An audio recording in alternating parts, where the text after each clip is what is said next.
வணக்கம் வாங்க இன்னைக்கு அக்ஷய் வீட்டு சமையல்ல சஷ்டி முடிஞ்சு மறுநாள் அன்னைக்கு முருகருக்கு திருக்கல்யாணம் பிரசாதம் வீடியோ தான் இன்னைக்கு நம்ம பார்க்க போறோம். சஷ்டிக்கு எங்க வீட்ல என்னென்ன பிரசாதம் செஞ்சோம் பாத்தீங்கன்னா நல்ல முருகருக்கு ரொம்ப விருப்பமான திணையில பாயாசம்ங்க. அப்புறம் தயிர் சாதம் ரொம்பவே சூப்பரா இருக்கும், என்னோட ஃபேவரட். அப்புறம் பருப்பு சாதம் நல்லா சுட சுட சாப்பிட்றதுக்கு சூப்பரா இருக்கும். அதுவும் சக்கரை பொங்கல் நல்லா தலன்னு ஒரு சக்கரை பொங்கல், நெய் மணக்க மணக்க சாமிக்குன்னும் போது கொஞ்சம் நெய் கூடவே மணக்க மணக்க நல்லா சக்கரை பொங்கல். அப்புறம் நல்லா ஜவ்வரிசி சேர்த்து உளுத்தம் வடை. அப்புறம் ரொம்ப முக்கியமான முருகருக்காக போடக்கூடிய மாவிளக்குங்க. இன்னைக்கு திணை அரிசியில் பாயாசமும் கூடவே பருப்பு சாதமும் செஞ்சு பார்க்க போகிறோம். வாங்க இப்போ எப்படி செய்கிறதுன்னு வீடியோக்குள்ளே போய் பார்க்கலாம். இப்போ ஒரு கப் அளவுக்கு நம்ம திணை அரிசி எடுத்துக்கலாங்க. இப்போ ஒரு பவுலில் சேர்த்துட்டு இப்போ இந்த திணையை நம்ம கழுவி எடுத்துகிட்டு வந்துடலாம். இப்போ ஒரு கப்பு திணை அரிசிக்கு 1 டேபிள் ஸ்பூன் அளவுக்கு பாசிப்பருப்பு சேர்த்துக்கலாங்க. திணையோட பாசிப்பருப்பு சேரும்போது பார்த்திங்கன்னா ரொம்பவே டேஸ்ட் நல்லாயிருக்கும். இப்போ இது ரெண்டுத்துமே சேர்த்து கழுவிடலாம்.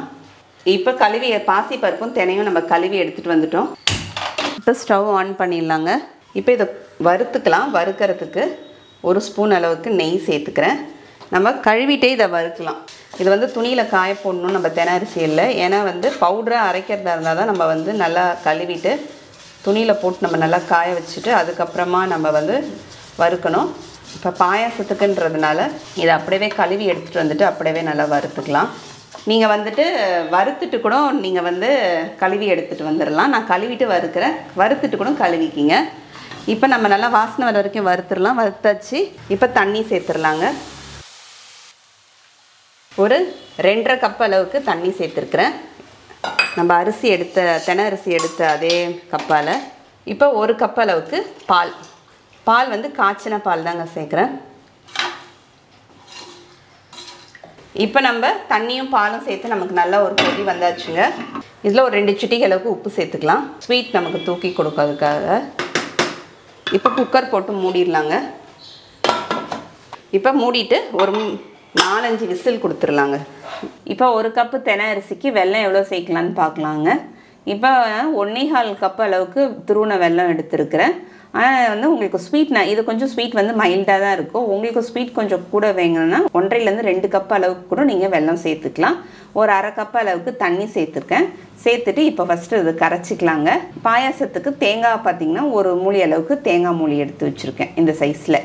இப்போ நல்லா வெல்லம் கரைஞ்சி ஒரு கொதி வந்தோடனே நம்ம ஸ்டவ் ஆஃப் பண்ணி இதை எடுத்து ஓரமாக வச்சுக்கலாம். தேங்காய் கீரி பற்ற போட்டுட்ருக்கேன். போட்டு இதை மிக்ஸி ஜாரில் போட்டு நம்ம அரைச்சி எடுத்துகிட்டு வந்துடலாங்க. தேங்காவை பாலாக பிழிஞ்சு எடுத்துக்க போகிறேன். இப்போ ப்ரெஷர் அடங்கிடுச்சு. ஓப்பன் பண்ணி பார்க்கலாம். இப்போ பாருங்கள், நல்லா நமக்கு கரெக்டாக இருக்குது. நம்ம விட்ட தண்ணியும் பாலும் நல்லா வெந்திருக்கு. இப்போ அப்படியே கரண்டியால் ஒரு மசிச்சிடலாம். இப்போ மசிச்சுட்டு நம்ம ஸ்டவ் ஆன் பண்ணிக்கலாங்க. ஆன் பண்ணிவிட்டு இந்த பக்கம் சுட தண்ணி சுட வச்சுருக்கேன். இப்போ சுட தண்ணியை நம்ம சேர்த்துடலாம்.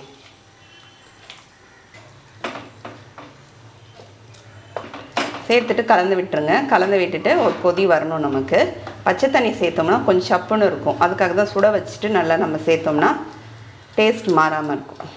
இப்போ நம்ம தண்ணி சேர்த்து நல்லா ஒரு கொதி வந்துட்டுருக்கு பாருங்கள். இப்போ நம்ம கொதிக்க வச்சு எடுத்து வச்சுருக்கிற வெள்ளை தண்ணியை வடிகட்டி சேர்த்துக்கலாம். வெள்ளை தண்ணி சேர்த்துட்டு திரும்பி கலந்துட்டு திரும்பி இது ஒரு மீடியம் லோ ஃப்ளேமில் ஒரு அப்படியே நமக்கு கொதிக்கட்டுங்க.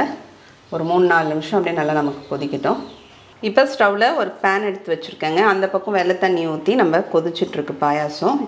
இப்போ இந்த பேனில் நெய் சேர்த்துக்கலாம். நமக்கு தேவையான அளவுக்கு முந்திரி சேர்த்துக்கலாங்க. முந்திரி பாதி வறுப்பட்டு வரும்போதே திராட்சை சேர்த்துக்கலாங்க. திராட்சை சேர்த்தோன்னே இப்போ உப்பி வந்திருக்கு. இப்போ இதை நம்ம அப்படியே பாயாசத்தில் சேர்த்துடலாம். சேர்த்துட்டு அந்த நெய் மீதமாக இருக்குது பாருங்கள், இதை அப்படியே வச்சுருங்க. இப்போ தேங்காவை இந்த பக்கம் கொஞ்சமாக எடுத்து கீரி பற்ற போட்டு வச்சுருக்கேன், பொடிசாக கட் பண்ணி. அதை இங்கே நெய்யில் நம்ம நல்லா வறுத்துடணும். இந்த பாயாசத்துக்கு இந்த தேங்காய் பாலை சேர்க்கும் போது பார்த்திங்கன்னா நமக்கு குடிக்கும்போது பாயாசம் நடுவில் அந்த தேங்காய் பாலோட டேஸ்ட் நமக்கு ரொம்பவே நல்லாயிருக்கும். இப்போ நெய்யில் நல்லா பொன்னிறமாக தேங்காய் பாலை வறுத்துடலாம். வறுத்துட்டு இதையும் நம்ம பாயாசத்தோடு சேர்த்துடலாங்க. சேர்த்துட்டு ஒரு கலந்து விட்டுட்டு இப்போ ஒரு 1/2 ஸ்பூன் அளவுக்கு ஏலக்காய் தூள் சேர்த்துடலாம். அதே மாதிரி கூடவே ஒரு 1/4 ஸ்பூன் அளவுக்கு சுக்குத்தூள். வெல்லம் போட்ட பாயாசத்துக்கு தெனை பாயாசத்தில் சுக்கு போட்டால் ரொம்பவே நல்லாயிருக்கும். சுக்குத்தூள் போட்டால் அதனால் கொஞ்சமாக ஒரு 1/4 ஸ்பூன் அளவுக்கு சுக்குத்தூள் போட்டு இப்போ கலந்து விட்டேன். இப்போ ஸ்டவ் ஆஃப் பண்ணிவிட்டு ஸ்டவ் ஆஃப் பண்ணதுக்கப்புறமா நம்ம எடுத்து வச்சுருக்கிற தேங்காய் பால் 1/2 கப் அளவுக்கு நான் தேங்காய் பால் சேர்த்துக்கிறேங்க. பாயாசம் உங்களுக்கு ஆற கொஞ்சம் இறுக்கமாக ஆச்சுன்னா நீங்கள் பால் அதுக்கப்புறம் சேர்த்துக்குங்க சூடு பண்ணி. நம்ம விரதம் இருந்துட்டு நம்ம அதுக்கப்புறம் நம்ம அந்த தேங்காய் பால் சேர்த்து பாயாசம் சாப்பிடும்போது வயிறுக்கும் ரொம்பவே நல்லது. இப்போ பருப்பு சாதத்துக்கு எவ்வளோ அளவுன்னு பார்த்துடலாங்க. ஏன் இன்றைக்கி பருப்பு சாதம் சாம்பார் வைக்கலையான்னு கேட்டால் சாம்பார் வேணாம், சரி கொஞ்சம் இவ்வளோவும் இருக்கிறதுனால கொஞ்சம் மைல்டாக பருப்பு சாதம் மட்டும் சாப்பிட்றலாம் அப்படின்னு சொல்கிறதுனால தான் பருப்பு சாதம் வச்சுருக்கேன். இப்போ 1 கிளாஸ் அளவுக்கு நான் பச்சரிசி எடுத்துக்கிறேங்க. சாப்பாட்டு பச்சரிசி 1 கிளாஸ் அளவுக்கு தோரம் பருப்பு, ரெண்டுமே சரிக்கு சரி போட்டிருக்கேன். இப்போ இது ரெண்டுத்தையும் கழுவி எடுத்துகிட்டு வந்துடலாம். இப்போ கழுவி எடுத்துகிட்டு வந்துட்டேன். இப்போ தண்ணி பார்த்திங்கன்னா 1 கிளாஸ் அரிசிக்கும் 1 கிளாஸ் பருப்புக்கும் சேர்த்து ஒரு 6 கிளாஸ் அளவுக்கு தண்ணி சேர்த்துருக்கேன். ஏன்னா பருப்பு சாதத்துக்கு கொஞ்சம் தண்ணி அதிகமாக இருந்தால் தான் நமக்கு போக போக நல்லா வெந்து வரும், அந்த மாதிரி நல்லா குழைவாகவும் இருக்கும். தேவையான அளவுக்கு உப்பு, கல் உப்பு சேர்த்துக்கிறேன். கொஞ்சமாக மஞ்சத்தூள், ஒரு 1/2 ஸ்பூன் அளவுக்கு மஞ்சத்தூள் சேர்த்துக்கலாம். 1 ஸ்பூன் அளவுக்கு நெய் சேர்த்துக்கிறேங்க. இப்போ இதை வந்து நமக்கு கொஞ்சம் நேரம் நம்ம ஒரு 1/2 மணி நேரத்துலேருந்து 1 மணி நேரம் வரைக்கும் நம்ம கொஞ்சம் ஊற வச்சோம்னா அரிசியும் பருப்பும் வேகிறதுக்கு நமக்கு நல்லா மலர்ந்து நல்லா பருப்பு நல்லா வெந்து வரும். பார்த்திங்கன்னா 1 மணி நேரம் போல் நல்லா ஊற வச்சுருக்கேன். இப்போ ஸ்டவ்வில் ஆன் பண்ணிடலாங்க. இப்போ நமக்கு நல்லா ஒரு கொதி வந்தாச்சுங்க. இப்போ மூடிட்டு ஒரு 5 விசில் வச்சுட்டு லோ ஃப்ளேமில் ஒரு 5 நிமிஷம் வச்சு ஆஃப் பண்ணிடலாம். இப்போ ப்ரெஷர் அடங்கிடுச்சுங்க. இப்போ ஓப்பன் பண்ணிடலாம் குக்கரை. 6 கிளாஸ் தண்ணி வச்சுருந்தோம், அதுக்கே நமக்கு வந்து கரெக்டாக இருக்குது. சாதமும் பருப்பும் நல்லா நமக்கு வெந்திருக்கு. ஆனால் ஆற நமக்கு இன்னும் கெட்டியமாக ஆகிடும். அதனால் கொஞ்சம் தண்ணி இந்த பக்கம் சுட வச்சிட்ருக்கேன். நல்லா தண்ணி கொதிச்சதுக்கப்புறம் எடுத்து இதில் சேர்த்துக்கலாம். இப்போ ஸ்டவ் ஆன் பண்ணிடுறேங்க.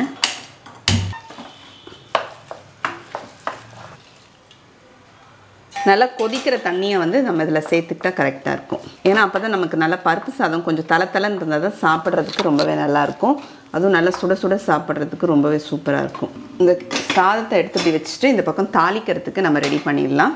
பருப்பு சாதத்தை நம்ம நெய்யில் தாளித்தோம்னாவே ரொம்ப நல்லாயிருக்கும். அதனால் நெய் சேர்த்துக்கிறேங்க. ஒரு நல்லா இந்த ஸ்பூனால், ஏற்கனவே இந்த ஸ்பூனால் 1 ஸ்பூன் அளவுக்கு சாதத்திலே நான் நெய் சேர்த்துருக்கேன். இப்போ இதில் ஒரு 3 ஸ்பூன் அளவுக்கு சேர்த்துக்கிறேன். நெய் கூட இருந்தால் தான் பருப்பு சாதத்துக்கு நல்லாயிருக்கும். நம்ம குழந்தைங்களுக்கு முதல்ல சாப்பாடு கொடுக்கும்போது நீங்கள் செய்கிறீங்கன்னா பெரியவங்களுக்கு இதிலே நம்ம எடுத்துக்கலாம். அவங்களுக்கு தாளிக்காமல் அப்படியே இதை எடுத்துக்கிட்டு சின்ன குழந்தைங்களுக்கு நம்மளுக்கு வேணால் தாளிச்சிக்கலாம். இப்போ இதில் ஒரு 1/2 ஸ்பூன் அளவுக்கு கடுகு சேர்த்துடலாங்க. இப்போ கடுகு பொரிஞ்சிக்கிட்டே இருக்கும்போது 1 ஸ்பூன் அளவுக்கு ஜீரகம் சேர்த்துக்கலாம். கூடவே 1 ஸ்பூன் நான் லேசாக கொஞ்சமாக மிளகு வந்து தட்டி எடுத்து வச்சுருக்கேன். ஒன்றும் பாதியமாக அந்த 1 ஸ்பூன் மிளகையும் சேர்த்துடலாங்க. இப்போ கொஞ்சமாக கருவேப்பிலை கூட நல்லா கொஞ்சமாக பொடிசாக கட் பண்ண பச்சை மிளகா, ஒரு துண்டு அளவுக்கு இஞ்சி துருவல் சேர்த்துக்கலாம். பருப்பு சாதத்துக்கு இஞ்சி துருவல் சேர்க்கும்போது ரொம்பவே டேஸ்ட் நல்லாயிருக்கும். அப்புறம் ஒரே ஒரு வரமிளகா சேர்த்துட்டு இது கூடவே பெருங்காயத்தூளையும் நம்ம கொஞ்சமாக சேர்த்துடலாங்க. இது எல்லாம் பொரிஞ்சோடனே நம்ம இந்த பக்கம் இருக்கிற ஸ்டவ்வில் இருக்கிற பருப்பு சாதத்தை இந்த பக்கம் எடுத்து பர்னரில் மாற்றிட்டு தாளிச்சதை சேர்த்துட்டு உடனே ஸ்டவ் நம்ம ஆஃப் பண்ணிடலாம். ஆஃப் பண்ணிவிட்டு இது கூட கொஞ்சமாக மேலே கொத்தமல்லி தழை தூவிட்டால் ரொம்ப நல்லா தளன்னு நல்லா சுட சுட ஒரு ஸ்பூன் போட்டு சாப்பிட்றதுக்கு ரொம்பவே சூப்பரான பருப்பு சாதம் ரெடி ஆயிடுச்சு. நீங்களும் இந்த மாதிரி செஞ்சு பாருங்கள். செஞ்சு பார்த்துட்டு எப்படின்னு கமெண்ட்டில் சொல்லுங்கள். அடுத்த வீடியோவில் பார்க்கலாம். தேங்க்யூ.